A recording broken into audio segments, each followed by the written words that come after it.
Je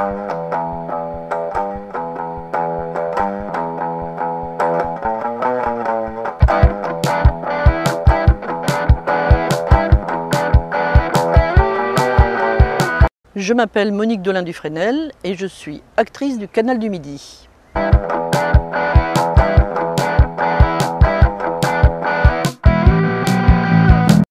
J'ai été identifiée comme actrice du Canal du Midi parce que j'ai écrit un ouvrage en 2012, une biographie de Pierre-Paul Riquet, qui se trouve être mon aïeul à la 9e génération. Donc Pierre-Paul Riquet, le concepteur du canal, est un personnage assez extraordinaire puisqu'il s'est mis dans la tête de faire ce chantier à l'âge de 57 ans, qui est un âge où d'habitude, en tout cas cette période-là, on se reposait sur ses lauriers. Et donc c'est le pourquoi ce chantier, comment a-t-il fait ce chantier et qu'est-ce qu'est devenu ce chantier, l'actuel Canal du Midi, que lui-même avait appelé Canal Royal des Deux Mers, puisque le canal a été débaptisé à la Révolution pour devenir le Canal du Midi.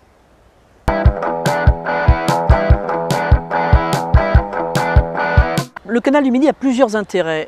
D'abord un intérêt évidemment historique et culturel, puisque c'est quand même un monument assez unique, je parle pour l'époque, dans le sol du Languedoc. Et puis il y a un intérêt touristique et donc économique évident, puisque c'est un canal qui est resté entre guillemets dans son jus par rapport à justement sa création au XVIIe siècle. Et c'est un canal qui a eu un tout petit peu d'aménagement au début des années 70, puisqu'on a cassé quelques-unes des écluses, des superbes écluses en pierre et en olive fabriquées par Riquet pour les mettre au gabarit Fraissinet. Heureusement, on s'est arrêté à temps. Il y avait eu un projet également de la DATAR consistant à bétonner ou en tout cas bituminer le fond du canal pour en faire une autoroute ou en tout cas un lieu une route ou une autoroute, un lieu de transfert de voitures ou autre entre Toulouse et la Méditerranée. Heureusement que cela ne s'est pas fait et que l'on a gardé le canal tel que, à peu près, Riquet l'avait construit.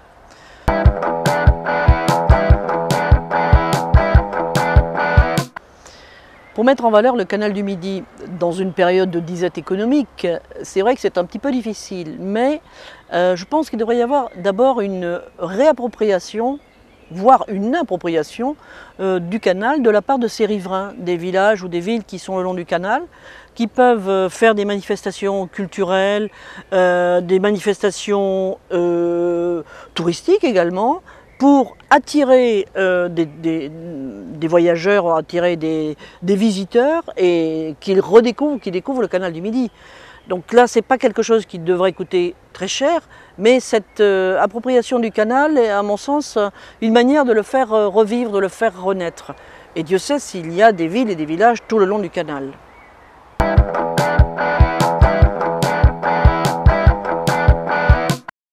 Conseiller un lieu sur le canal est quelque chose d'assez difficile parce qu'il y en a tellement, je dois dire parce que presque à chaque kilomètre du canal, il y a un lieu assez extraordinaire.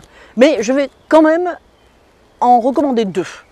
Le premier, c'est l'épanchoir de l'Argent Double, qui est un épanchoir qui a été construit ou aménagé par Vauban, certes, quelques mois après la mort de Riquet, qui est un lieu assez extraordinaire, vraiment de la belle ouvrage en pierre, et on comprend aussi les moyens mis en place pour éliminer le trop-plein d'eau du canal. Donc ça, c'est un premier.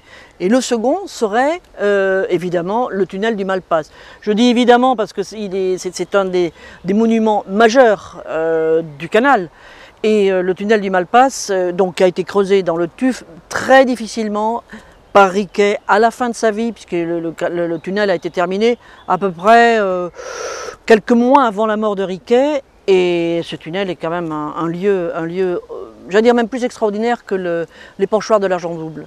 Donc à conseiller, et quelqu'un qui va prendre un bateau, qui va passer dans le tunnel, aura certainement une vision du canal bien différente que celui qui va prendre, je dirais, un bief lambda sur le canal lui-même. Donc je recommande surtout le tunnel du Malpas. Actrice, Canal du Midi.